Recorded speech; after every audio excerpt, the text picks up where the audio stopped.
Tonight, explosions in the capitals of India and Pakistan leave at least 20 people dead. First, a car bomb outside a train station in New Delhi, close to a key tourist site. Then, a suicide bomber tried to force his way into a packed courthouse in Islamabad before detonating his vest. Two blasts within 24 hours, Pakistan's Prime Minister has directly blamed the Taliban and India. So could this tip the region into open conflict? Donald Trump versus the media, how the US president is waging war on the Fourth Estate. Plus, she stole billions from more than 100,000 pensioners. Now the woman dubbed the Chinese crypto queen is sentenced. And how Europe and America commemorated the end of World War I. That's all coming up on The World with me, Yalda Hakim.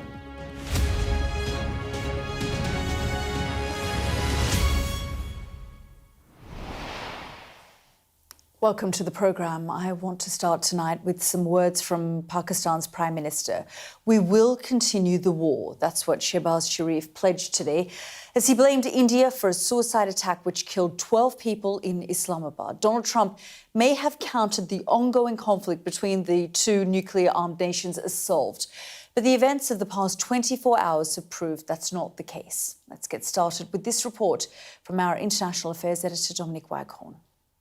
Midday outside Islamabad's courthouse. A suicide bomb goes off among the traffic and passers-by. 12 dead, at least 20 injured, but it could have been even worse. The attacker had tried to get into the crowded building, setting his device off outside when he failed instead. All of a sudden, at 12:30 p.m, the blast happened. The head of the suicide bomber and parts of his dead body flew into the premises of the court. It was a huge explosion, and people started to run. It resulted in chaos. It seemed like a scene from the Day of Judgment. The aftershocks of this threatened to tip the region back into open conflict. Pakistan blames the Afghan government for this attack and another at an army training school, but believes the Taliban were acting on behalf of India. Pakistan's Prime Minister pulled no punches in this response, posted on social media. It is time for the world to condemn such nefarious conspiracies of India, he said. Both attacks are the worst examples of Indian state terrorism in the region. We'll continue the war against them until the complete elimination of the scourge of terrorism. The attack in Pakistan's capital follows this yesterday in India's. In New Delhi, at least 8 people were killed in a massive car bomb near an underground station outside the city's world-famous Red Fort. India's Prime Minister Narendra Modi vowed vengeance for the attack, but stopped short of blaming Pakistan. Our agencies will get to the bottom of this conspiracy. The conspirators behind it won't be spared. All those responsible will be brought to justice. Tensions between the two countries and traditional enemies have simmered for months. India launched missiles at Pakistan in May, following an attack in Kashmir. Donald Trump called the clashes a war and claimed to have ended it along with several others. There's no sign yet of him intervening again, but diplomacy is urgently needed to prevent further escalation and the resumption of open hostilities. Dominic Waghorn, Sky News. And we'll have more analysis on this story in a moment, but let's move to the rest of the day's news. And let's just turn now to that $1 billion threat from Donald Trump directed at the BBC. We know that it's part of his MO. Go big, demand a retraction, an apology, and some sort of financial compensation. Large US media companies have already fallen foul of this strategy. Take ABC, for example. The network donated $15 million to Trump's future presidential foundation and paid $1 million in legal fees after one of its presenters incorrectly said that Mr. Trump was liable for rape. That same year, CBS paid out the same amount after the president claimed a pre-election interview with Kamala Harris was edited in a misleading way. Two major news networks accused by the US president of fake news. I've been speaking to a man who knows Donald Trump well. This was his take. He wins the election. He wins by a big number. He wins with an electoral landslide. I mean, this is a pretty big rebuke, I think, of the mainstream media. Well, that was the head of Newsmax, a pro-Trump right-leaning news network headquartered in Florida. We'll hear more from him in a moment and discuss whether the BBC could actually pay $1 billion to a sitting president. But first, this report from our arts and entertainment correspondent, Katie Spencer. This was the first time we'd seen outgoing BBC boss Tim Davies since his resignation, stopping for the cameras on his way into work. I'm very, very proud of our journalists in this building. They're doing work I think that's incredibly important. I want to thank every one of them. They're doing a wonderful job. First on his to-do list at New Broadcasting House, a 45-minute video call with staff to try to help his employees understand exactly what's been happening at the BBC, with leaked memos alleging institutional bias and billion-dollar lawsuits from Donald Trump fresh in everyone's thoughts. I see the weaponisation. I think we've got to fight for our journalism. I'm really proud of our work, and the amazing work locally, globally that we're doing is utterly precious. We have made some mistakes that have cost us, but we need to fight for that. And I'm fiercely proud of that. Questioned on rumours of an alleged boardroom plot to oust Davey, BBC Chair Samir Shah, who was sat next to him on the call, said he didn't believe in conspiracy theories.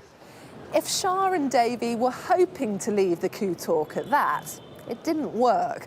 I'm told staff who'd submitted questions about the alleged plotter-in-chief, board member Sir Robbie Gibb, became so frustrated that their questions were being vetted and not shown to everyone that out of desperation they started writing their questions into the comment boxes that were public, just to let it be known their concern about political influence at the top. A screenshot sent to Sky News anonymously showed the comments were pretty scathing. Speaking about the BBC's woes for the first time in the Commons, Culture Secretary Lisa Nandy said this. Those in this House attacking the BBC from left and right for not expressing views they agree with should consider just what is at stake. There is a fundamental difference between raising serious concerns over editorial failings and members of this House launching a sustained attack on the institution itself. Because the BBC is not just a broadcaster, it is a national institution that belongs to us all. The clock now ticking down on President Donald Trump's billion-dollar threat to sue the BBC unless he receives a fitting apology by Friday over how Panorama spliced together his January 6th speech. Litigation perhaps to be expected given Trump's history of suing news organisations, having previously settled a defamation case against ABC and a legal dispute with CBS News. Howard Stringer is a former BBC board member and a former president of CBS News.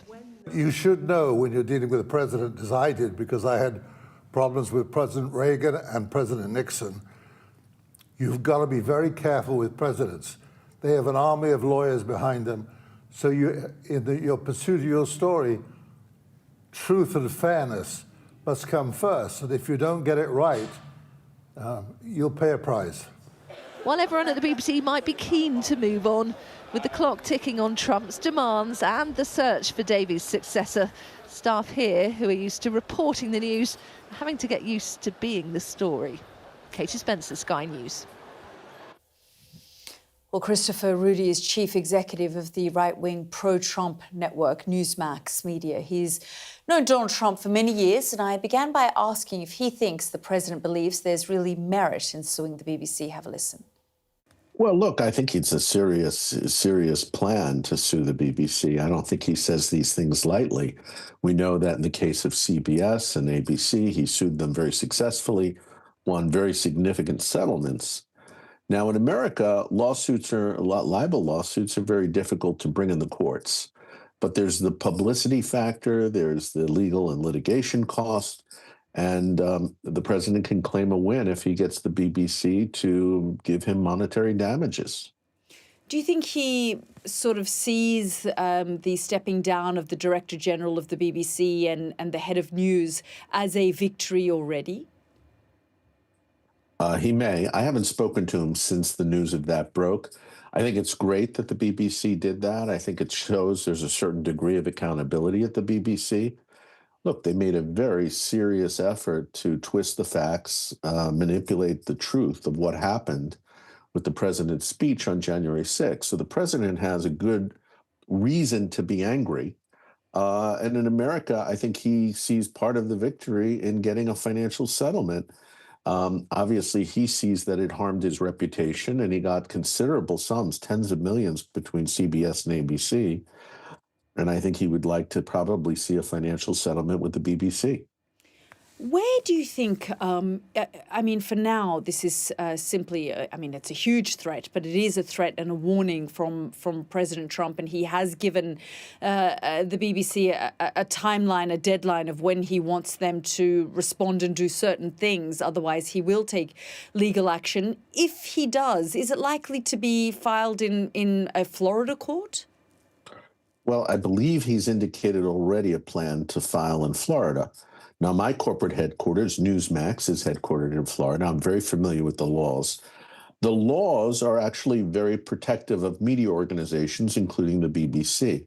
There's an extremely high standard in America to sue someone for libel. So the question of whether the president can actually win the legal case is probably not very high, that the likelihood is not going to be high that would happen.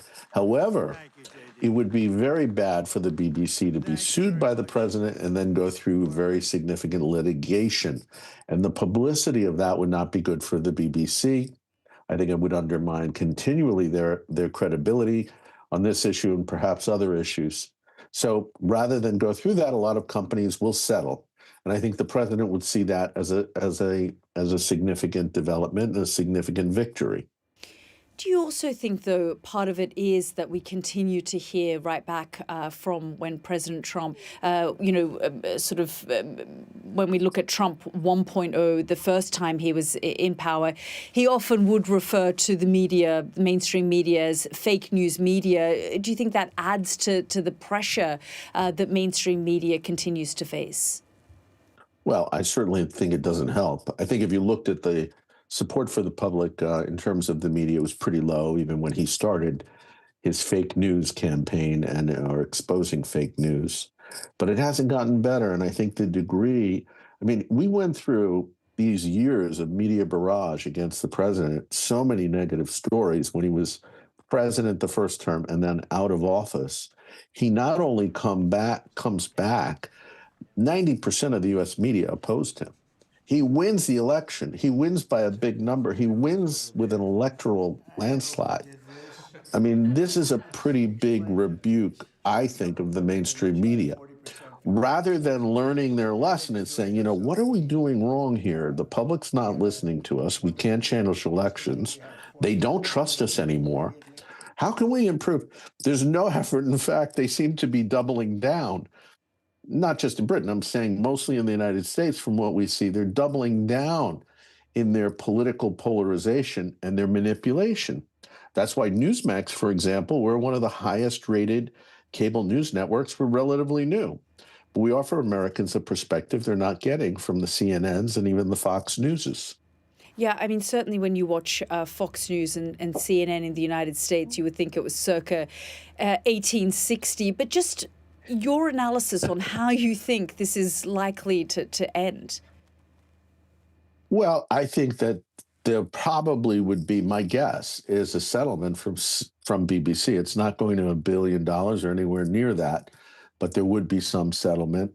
And I think that the president will claim a victory, and it will certify his claim that the BBC manipulated the truth. The upside is I don't think it hurts anything about his feelings about Britain, which are strong. He has a good relationship with the Starmer government. He certainly has tremendous respect for King Charles. I was with the president and Melania at the dinner at Windsor Castle, at the state dinner. The president, I think, has the utmost respect for the British people. He wants to keep those relationships strong. His issue is with the BBC and what he calls fake news. Christopher Ruddy, thank you so much for joining us here on the programme. Thank you. That was Christopher Ruddy, the CEO of Newsmax there. So does Donald Trump's case have any legal merit? With more now is George Freeman, the Executive Director of the Media Law Resource Centre in New York. Thank you so much, Mr. Freeman, for joining us here on the programme. Let's begin by just talking a little bit about what President Trump actually wants from the BBC. He's sort of asked them for certain things before close of business tomorrow, on Friday, rather. If you can just talk us through that, and then we can sort of discuss whether there could be a potential settlement or whether you think this could go to court. Sure. I think two of the three things he asked for, he's actually already gotten. I mean, he got some sort of acknowledgement that there was bad editing involved, as I understand it, and I believe that the program has been taken off the offline. So those are two of the three things he asked for. The third thing is $1 billion, which is idiotic. We don't take really the damage amount that people ask for seriously. When I was at the New York Times, they had a policy of never even printing what was asked for in a complaint because it's a meaningless, irrelevant number. It has nothing to do with the lawsuit, really. So, to bandy about $1 billion just is rhetoric. It doesn't mean anything, but it serves its purpose. It gets more attention. I don't think that when he says appropriate compensation, could we then see, a settlement? Because as you say, $1 billion, that feels almost unprecedented. I mean, the last time we heard something like that was when Alex Jones was sued. Yeah, no, that's silly. That's silliness. But I think he'll have a hard time proving any damages and risks losing, needless to say, because where are the damages? He was elected president a couple of weeks after this program that was so defamatory of $1 million of his reputation. He won 73 million votes and he won the presidency. So where are the damages? I would think he'd have to find Floridians who watched the show, and I doubt there are very many, and who thought that because of the juxtaposition and the difference between what was aired and what he actually said, that really caused reputational harm. And I think that's a huge burden that he's going to have to face, and I doubt he can meet. Talk us through the fact that this, if it does go through, and he does decide to do this, that he'd be looking at filing this in a Florida court. But the laws in Florida, around this kind of thing and protection of the media is quite tight. Yes, it is. I mean, the law really in Florida is not very different than from other states. Florida used to be one of the most protective of the press. It no longer is, but the law is essentially Supreme Court law that applies from the Constitution to all the states. The reason it seems like this will be filed in Florida is that Florida, unlike most other states, has a 2-year statute of limitations. And he can't sue, as I understand it, in the UK or in most of our states here because they generally have 1-year statute of limitations for libel suits. But given that he's in Florida, very briefly, he has to, I think, prove 3 things, and that would be true in any state.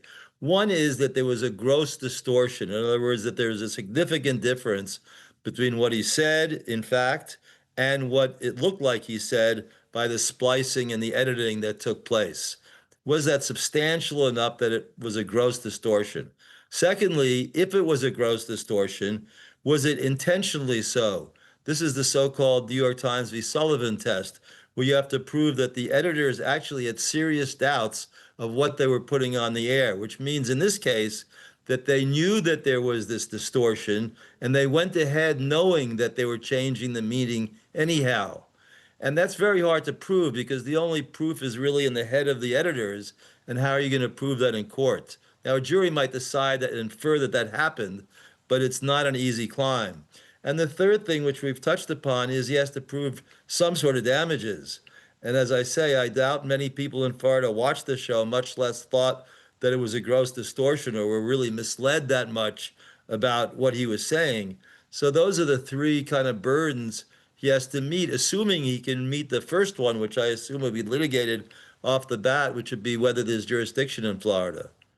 As I understand it, the documentary wasn't shown there, which would make a tough showing for jurisdiction. Yeah, I guess the point is that this isn't the first time that he's taken on media giants, and frankly, he's been successful in the past. Well, I would distinguish the other cases that his people seem to be relying on, such as your prior guest, because the CBS and ABC cases were settled not because of the merits of the lawsuit, but because there was regulatory confirmation of deals that had to go through his FCC chairman. And it really was a payment to get in their good favor so that those corporate deals would go through. They certainly weren't on the merits. In fact, the CBS case, there were no merits at all. I mean, they did normal editing of Kamala Harris, and it didn't show any real substantial libel or difference. Those cases really were settled not on the merits. And the cases that there's no authority, no leverage that the president has against the New York Times and the Wall Street Journal haven't been settled. And so far, he's not doing very well in those cases. In fact, one of them was thrown out after 4 days on the judge's own motion. Mr. Freeman, I guess the question then is, how do you see this ending? Donald Trump has given the BBC a deadline of close of business Friday. As you say, the BBC appears to have done 2 of the 3 demands that he's asking for. Is this just, I guess, a bit of publicity, a bit of hype around this? Could it be settled in some way behind closed doors, or do you think this is sort of an empty threat from Donald Trump? Well, he's done this a lot, written, had his lawyers write letters, threatening letters. And frankly, sometimes he follows through with the lawsuit and sometimes he doesn't. And it's really hard to tell which way this will go. I think the fact that this is against the BCC across the pond makes it more remote, because I don't see the great PR gain in it to beat up on a British network. But you really can't tell whether he'll follow through or not. In either case, I guess the BBC is going to have to decide what to do in the near term. And I would think they would say that the first 2 things they've already complied with, and maybe they'll somehow comply with again or even more somehow. But to give money, I think, is to capitulate.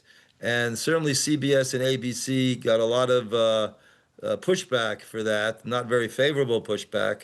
And I would think the BBC would too. They have to weigh that and the chances of losing, which are possible but remote, against the cost of litigation, which includes not only the legal fees, but the problems of going through discovery and opening their books up and so on. Presumably, there's not anything that's that terrible there, so I would think they'd be willing to do that, just like the New York Times and the Wall Street Journal are. I think they're in a similar position, but only they and their lawyers would know, really the merits of the case, and we don't know that on the outside. George Freeman, I'm grateful for your time. Thank you so much for joining us. Thank you. This is The World with me, Yalda Hakim. Coming up on the programme, what California's governor said when we asked if he's at the COP Climate Summit to launch his run for president.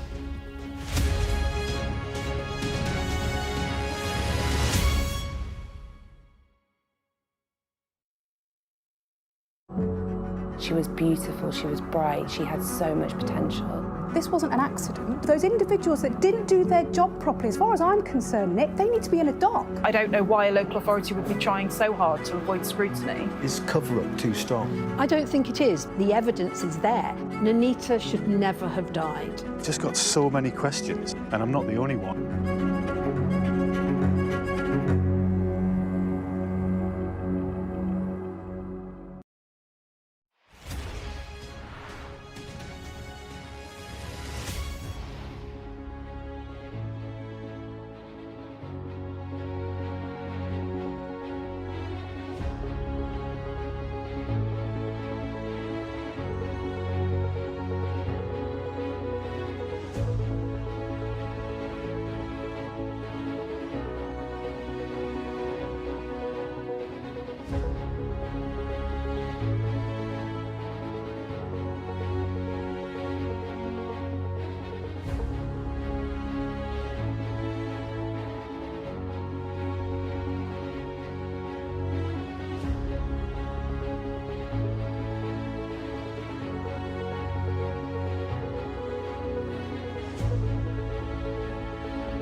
There's always more to the news than a headline. We want to discover, to delve a little deeper, to find out what's really going on. Explanation, analysis, the people at the heart of every story. I'm Neil Patterson, and this is the Sky News Daily Podcast. So, by the end, we'll hopefully all understand what's going on in the world just that little better. Available wherever you get your podcasts. I'm Stephen Murphy, and I'm Sky's Ireland correspondent based here in Dublin. The waters of Ireland and Britain should be home to great white sharks. If there are great white sharks in this area, there's no reason they wouldn't come here to feed. It's basically a buffet on a beach. This could be not only a record-breaking storm, but potentially the most dangerous storm ever to hit Ireland.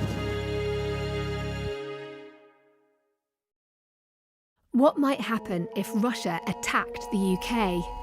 This is clearly an enormous show of force. It is definitely out of the ordinary. We ran a war game with former ministers back in the hot seat. Ben Wallace. Amber Rudd. Jack Straw. It's the kind of war game that's genuinely tested inside government. The Russians are signalling that there may be an attack. Russia knows our weaknesses, but do you? I'm Deborah Haynes. From Sky News and Tortoise, this is The War Game. Listen wherever you get your podcasts. Welcome back to The World. Returning now to our top story tonight, the regional tensions rising after an explosion in Pakistan's capital Islamabad and a blast one day earlier in New Delhi. Utchich Bajpai is Senior Research Fellow for South Asia at Chatham House. Thank you very much, Mr. Bajpai, for joining us here on the programme. I mean, there really isn't any surprises that both sides are pointing the finger of blame at the other, with Pakistan's Prime Minister saying that these blasts have come from Afghanistan but backed by India. And India, while not naming Pakistan directly, saying that, you know, we will look into who was behind this. Yeah, I think at this point it should be clear that no definitive connection has yet been established linking the perpetrators of either of these attacks to a particular country. But the Tehreek-e-Taliban, the Pakistani Taliban, have claimed responsibility for the attack in Islamabad. Pakistan claims that the Taliban regime in Afghanistan gives moral and material support to the TTP, a claim that Kabul denies. And it's also drawn linkages to India, and there's no evidence of this at this point. And similarly with the attack in New Delhi, there's no claim of responsibility, but early indications are that it could potentially be linked to Jaish-e-Mohammed, which is a Pakistan-based terrorist outfit. But we still need to wait for the dust to settle, the investigations into the attacks to be completed in order to get a full picture of what actually happened.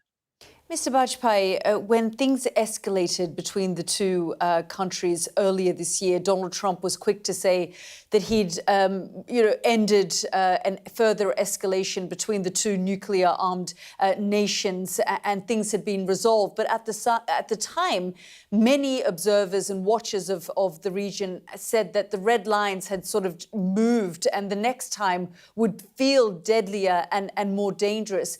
Do you think that that moment has sort of arrived, or are we going to start to see these sorts of tit-for-tat attacks? And like you say, these haven't been linked to either nation, but certainly the blame game continues. Well, clearly the situation remains highly precarious. You know, the governments on both sides have been emboldened following their hostilities in May, and they continue to maintain a belligerent position towards each other. In Pakistan, we've seen the military has essentially reasserted its authority. The army chief, Asim Munir, has been promoted to a 5-star field marshal. In India, the Modi government has doubled down on its tough on security posture, stating that another terrorist attack would be considered an act of war. Again, of course, we still need to wait for the investigation into these attacks to be completed. But if there is a definitive connection, establishing a link between the attack in New Delhi to a Pakistan-based terrorist organization, a retaliatory response by India is frankly a near certainty. I mean, the form that this takes remains to be seen, but under the Modi government, we have seen clear momentum towards moving up the escalation ladder. We saw this with surgical or so-called surgical strikes back in 2016, airstrikes in 2019, and then these larger scale military operations in May earlier this year. Yeah, Mr. Bajpai, I think the other extraordinary development since May is this this normalization of relations between India and Afghanistan, which has slighted Pakistan in some way, given Pakistan's relationship and support over the years of the Taliban, now, the de facto government in Afghanistan. We've also seen skirmishes between the Taliban and the Pakistani military on the border. So that is sort of the shift that we've seen since May as well. Yeah, it's a very good point. I think these attacks, of course, cannot be looked at in isolation. We're seeing a realignment of relations underway across South Asia. Afghanistan, as you mentioned, is moving closer to India as relations have deteriorated with Pakistan. At the same time, we've seen Bangladesh actually moving closer to Pakistan as tensions have grown with India following former Prime Minister Sheikh Hasina's removal from power last August. India has just reopened its embassy in Kabul, and this comes at a time of growing hostility between Afghanistan and Pakistan amid a string of border skirmishes. So I think, yeah, it's important to take account of the geopolitical risk in the region and the fact that it's essentially in a state of flux at the present time. And not just that, I mean, it's not something that's been contained to the region, but we're also seeing great powers like the United States and China playing a role behind the scenes as well with the competing forces. Yes, very much so. I mean, China is referred to itself as all-weather partner or ironclad partner of Pakistan. Over 80% of Pakistan's arms imports over the last 5 years have come from China. So clearly, it's not a neutral party to the India-Pakistan issue. And then, as we've heard, the Trump administration has been quite vocal in its position that it had to secure the ceasefire that was concluded between both countries in May, a position which has been disputed by New Delhi but accepted by Islamabad. Tishij Bajpai, thank you very much for joining us here on the programme. Thank you for having me. This is The World with me, Yalda Hakim. Next up, a massive aircraft carrier joins the US military buildup that's put Venezuela and Latin America on edge.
we are under Israeli military restrictions in terms of some of the things that we can film, but it's important to be in there. What a slow drive for the president as he approaches his golf club. 4 more years! Free wherever you get your news. I'm Mark Stone and I'm Sky's correspondent based here in Washington, D.C.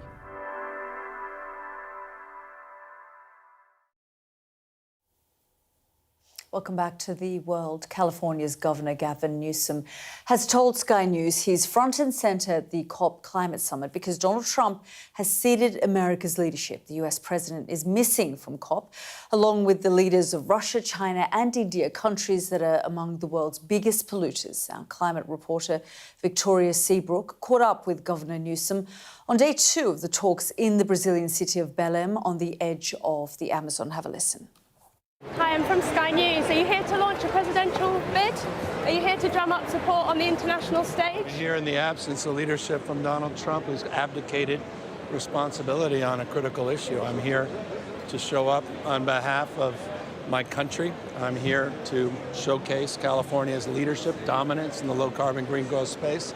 I'm here because I think it's more than electric power, it's about economic power, and I'm not going to cede America's economic leadership to China. Are you just here because Trump's not here?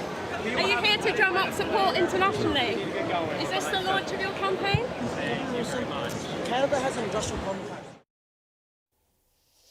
Well, that was our Victoria Seabrook speaking there to Governor Newsom, and we can join her now live from Belém. And Victoria, the fact of the matter is, whatever Governor Newsom is saying, he, alongside the world's biggest polluters, the United States, India, China, frankly, none of those leaders are there. That's right. So there is a big Trump-shaped hole in these international negotiations, but also the leaders of the other three biggest climate polluters in the world, China, India and the US, none of them sent their leaders. Having said that, though, China and India are still significantly represented here. China has the biggest group of people registered after Brazil, the host country, but the US hasn't sent a single delegate. That has left the stage wide open for the Democrats to swoop in and hurl criticism of Donald Trump from afar. Of course, climate policies is a big dividing line between the Republican president and the Democrats on the other side, and what they say is withdrawing from renewable power, so cancelling energy projects, but also cancelling tax credits and subsidies introduced under Democratic President Joe Biden before. That what they're doing, that what Donald Trump has done is just opened up the space for China to power ahead even further in new green technology. So bear in mind, China makes 8 in 10 solar panels in the world and 7 in 10 electric vehicles. What Donald Trump is concerned about is the oil and gas industry at home and workers, and what he's trying to do is to preserve and bolster those industries as much as possible. Victoria, thank you so much for that update there. Now, a vote set to happen within days could end the 42-day US government shutdown, the longest in its history. It's hoped the vote in the House of Representatives will end scenes like this in America's airports. Queues have grown and flights cancelled as unpaid security staff and air traffic controllers stop showing up to work. Well, federal assistance programs like so-called food stamps have also been disrupted, leaving millions to turn to food banks and other charities to feed their families. It's hoped a compromise deal approved by the Senate would allow Congress to pass new funding bills. We are going to reopen government. We're going to ensure that federal employees, whether they were furloughed or laid off or forced to work without pay, will now receive compensation that they've earned and deserve. The Senate's top Democrat Chuck Schumer voted against the measure, but watched as a handful of his party colleagues cut a deal with Republicans to pass it. He said the shutdown has exposed, in his words, President Trump's cruelty and heartlessness. Have a listen. He shut the government down longer than any president in American history, took innocent kids, veterans, federal workers as hostages, political hostages, all because he refuses to do anything to fix the health care crisis, and instead keeps pushing policies that will cut people's coverage even more. Chuck Schumer there. Well, as politicians in Washington try to get thousands of federal staff back to work, the world's largest air carrier arrived in Latin America. It's the latest deployment in Donald Trump's so-called war on drugs, part of the largest US military presence in the region in decades. Well, let's go live to our US correspondent, David Blevins, who joins us from Washington. And David, I mean, this is part of an already existing build-up. We've seen warships, nuclear submarines. Frankly, I was speaking to a colleague in the region. They do feel as though the United States is preparing itself for some kind of war. Yes, and the USS Gerald Ford entering the Southern Command area, I think, is the most overt demonstration of readiness so far. It is the world's largest warship, of course, holding 75 military aircraft, including fighter jets. It carries a nuclear reactor, and there are 5,000 sailors on board. When you consider that the US already had 8 warships, a nuclear submarine, and F-35 aircraft in the region, it is clear that this is a very strong signal indeed. The Pentagon says it will help disrupt narcotics trafficking and degrade what it describes as transnational criminal organizations. But the Venezuelan President Nicolas Maduro says the US buildup is clearly designed to force him from power. Washington accuses him of links to drug trafficking and has now doubled to $50 million its reward for information leading to his arrest. In recent weeks, Yalda, 19 boats have been targeted, at least 75 people killed. The Trump administration describes those victims as enemy combatants who are engaged in armed conflict, even using terms like foreign terrorist groups. But the designation of them alone doesn't authorize the use of lethal force. The US needs to demonstrate that there is a threat to its citizens. And CNN is now reporting that the UK is withholding intelligence because it deems these strikes a violation of international law. The UK government is neither confirming nor denying that report. A spokesman said it is the long-standing position of successive governments not to comment on intelligence matters. The UK and US have an extensive intelligence sharing relationship ranging from law enforcement through to national security and Five Eyes. Five Eyes is the collective name for countries that pool their intelligence. So the build-up continues off the coast of Venezuela, and the questions continue too. Yeah, absolutely. I mean, David, when we think about the build-up, this has been taking place for a number of weeks, and Venezuela's leader, Nicolas Maduro, I understand, has become so nervous, as has his top echelon, that they are sort of almost operating in hiding at the moment because they are convinced that this isn't just about regime destruction, but this is an attempt at regime change. Yes, he is adamant that this is an attempt to drive him from government, and there are reports that he is already preparing some kind of guerrilla warfare response should the US decide to engage in either an air or a land invasion of Venezuela. And many people think that's where this may end up. There are huge questions about the Trump administration's decision to target boats in the Caribbean or in the Pacific. They say often that there is no perceived threat. In fact, there are reports that some of those vessels were either stationary or had already turned around. That's why there are huge questions about violations of international law, and it explains why perhaps the UK government, which has always cooperated with the US Coast Guard in terms of intelligence sharing on the basis that that intelligence would be used to stop boats, to board them, to seize what's on board and to arrest people on board, not for people to be targeted in airstrikes. And David, just give us a sense of on the Venezuelan side, not just Nicolas Maduro himself concerned and perhaps operating and hiding at the moment, but there are also reports that there is a military buildup. The Venezuelan government has decided to build its own military on the border to protect itself in case there is some further escalation or trigger from the US side. Yes, reports of a military buildup in Venezuela, reports of equal concern among Venezuela's neighbour Colombia. President Trump has also been very vocal about the leader of Colombia as well. So there is concern that the president could go as far as declaring some kind of military operation against Venezuela in that region, using drug trafficking perhaps as a cover for that.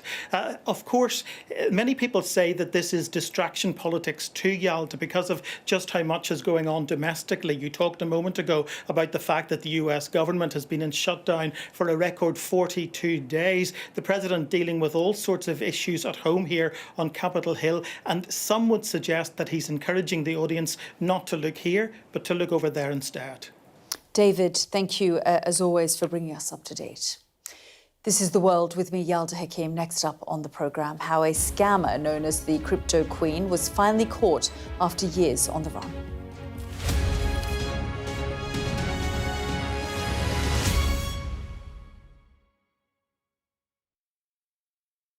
Eastern Libya is the new doorway to Europe for people being smuggled from Africa and Asia. We are close to Greece. You can see it. We've obtained unprecedented access to the authorities. Do you feel you're just scratching the surface? We've been on the raids, out with the Coast Guard, Absolutely desperate. and inside the detention centres. How did you cope with that? To find what's pushing people to Europe and what's driving the authorities here to stop them.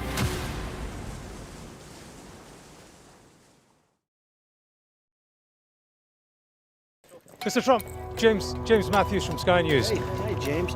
I'm James Matthews, and I'm Sky's US correspondent, based here in Washington, D.C. Mr. President, what will you say next to Benjamin Netanyahu? In June 2009, did you stay at the apartment in Manhattan of Jeffrey Epstein?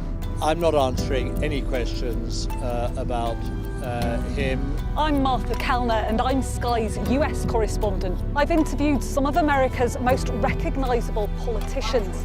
Should the Defence Secretary and the Vice... Wait, what country are you from? The UK. Okay, we don't give a crap about your opinion and your reporting. Mr Walker, you're anti-abortion, but 2 women say that you paid for their abortions.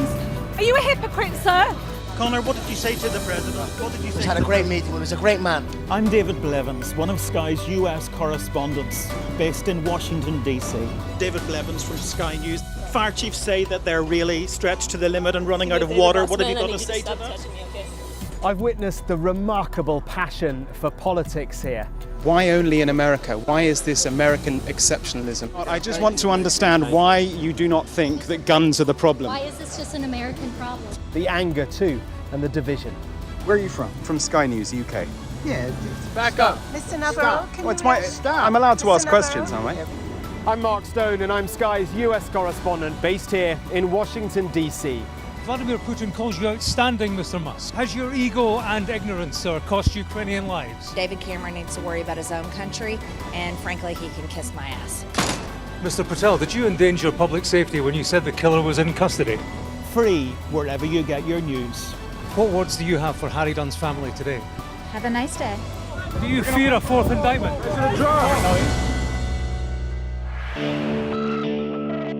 We're rolling. I'll tell you on another day on the podcast what that was all about. Welcome to the world. Come along for the journey. It'll be fun. Russia knows our weaknesses, but do you? This is the war game. There were a number of armed security. We want to discover, to find out what's really going on. Everything you need to know about British politics in about 20 minutes. I actually don't like political drama. So, where next? Available wherever you get your podcasts.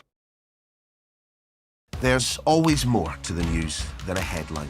We want to discover, to delve a little deeper, to find out what's really going on.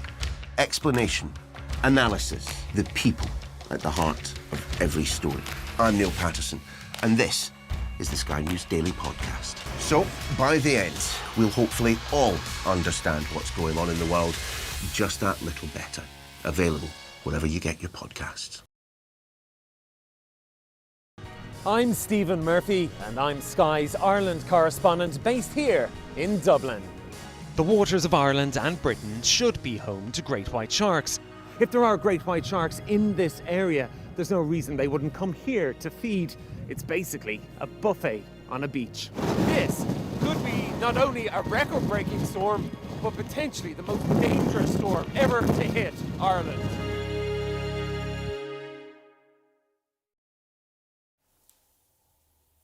Welcome back. A Chinese fraudster's luxury life on the run has ended with a prison sentence in the UK. Zemin Xian, known as the Crypto Queen, ran a Ponzi scheme that cost thousands of Chinese investors their life savings. She later converted Bitcoin into cash to blow on shopping sprees. Our correspondent Olivia Guthrie explains how the scammer ended up in Britain, where she was caught with billions in Bitcoin. Police! Police! Where you are? The end of a 5-year manhunt in Britain's biggest ever Bitcoin bust. In bed, the criminal crypto queen who called herself the goddess of wealth. Do you speak English? 47-year-old Zemin Xian was arrested in York last April. Okay. She and her accomplice, Seng Hock Ling, were sentenced at Southwark Crown Court today to 11 years and 8 months and 4 years and 11 months, respectively, for dealing in criminal property. Today, I think, largely draws to a close one of the longest running and most complex economic crime investigations that we've ever undertaken within the Metropolitan Police. This is how Xian made her money, masterminding a Ponzi scheme, offering up to 300% returns for investors in her Britain Nice Life insurance. But it was a fraud, Xian stealing billions from 128,000 victims across China between 2014 and 2017. She fled to the UK, using her ill-gotten gains to fund lavish clothes, an entourage of staff, luxury homes and international travel. Madam, appreciate you're in bed. I've just got to record down your name. Authorities raided her home in Hampstead Heath in 2018, but she wasn't arrested and she went on the run again. Police subsequently discovering billions of pounds of cryptocurrency on her seized laptops. We've seized 61,000 Bitcoin, which is currently worth around £5 billion, alongside around over £200 million of other non-crypto assets. I think probably lots of people were questioning whether the kind of like decimal point was in the right place and the number of zeros that went on the back of kind of like what the value was at that point in time. As Xian starts her sentence, there's now a court battle over her seized stolen Bitcoin and how much of the money should be returned to those Chinese victims, many of whom lost their life savings. Olivia Guthrie, Sky News. Now, we wanted to finish tonight with the pictures and sounds of countries around the world commemorating Armistice Day.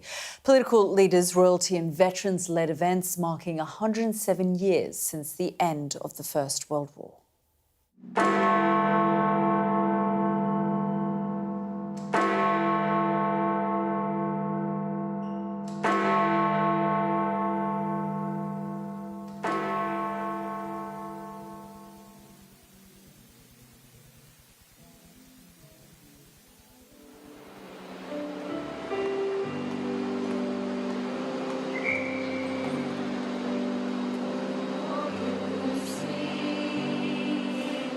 God.